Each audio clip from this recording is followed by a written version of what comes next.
Hello,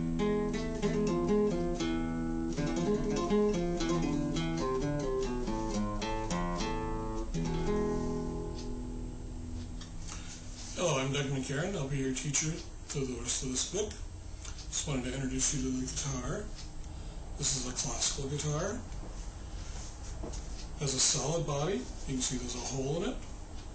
The sound goes into the hole, bounces around inside, and that produces the volume. This is called the bridge, where you tie the strings down on this end. These are, of course, the strings here. This is called the neck. These are frets. You use these to limit how long the strings are by pressing down behind them. As you can see, as I make the strings shorter, by pressing it down they get higher. So they go out, the string gets longer, gets deeper.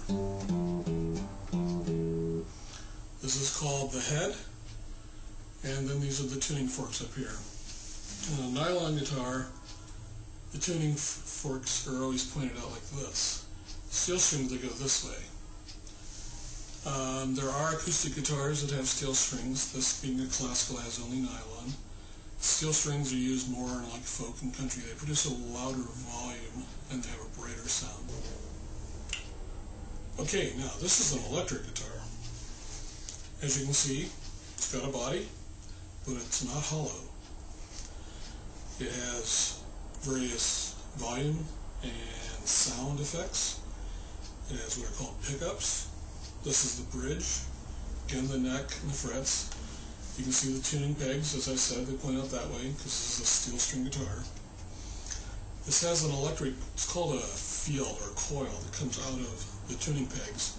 The string moves in that electric field and it produces an electric signal, which is then sent out to the amp or to the various effects pedals. It has a very strong signal, so it can be very loud, it can be very grungy, it can be very sweet, very pretty. It doesn't have the mellow sound of a classical guitar though, because steel strings, they just have a brighter, more metal sound to them. Now, as I said, the classical guitars and acoustic guitar, there are also acoustic guitars that have steel strings. We'll use a lot in country folk. Just because they're louder and they're brighter. They do have the disadvantage of when you play, you're pressing your fingertips against metal, which can get kind of painful. So when you first start playing, especially if you have steel strings, I wouldn't play more than like 15 minutes at a time, because you can actually hurt the skin on your fingertips. I actually had mine turn black and I had to quit playing for 2 months when I was a kid. Once you get what are called calluses built up, where the skin on the tip of your finger is sticking up, then there's no problem with that. Now there's also what is called an electric classical, which I'll show you next. Okay, this is an electric classical. It's flat like the electric. It's very much like a classical. It's got nylon strings. You can see the tuning pegs are turned this way, but this hole is fake.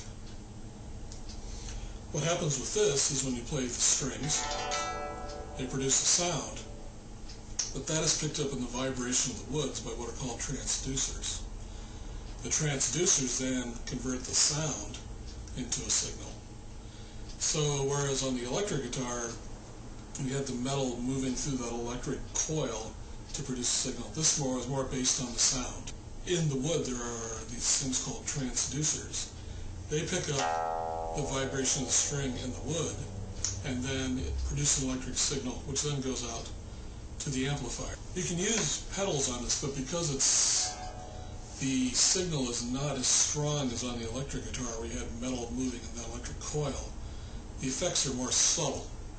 But they are really good for if you're playing in a restaurant and you need more volume just to get a little bit louder than the crowd. This is a good choice. Nylon strings, softer on your fingers. So, you know, it's a good choice. This costs a lot. I don't recommend that you spend a lot of money on equipment at first. I'd actually say just get a cheap nylon string guitar around 75 bucks, 100 bucks, and use that until you build up your calluses. You know, if you go into a store and spend $4,000 on equipment, the coolest person you're going to look to is the guy selling you the equipment. It's It's not going to make you a great guitarist. And once you get good at playing the guitar, you can have a cheap $50 guitar and you'll make it sound good. Okay, I'll see you in the rest of the lessons, and enjoy learning the guitar.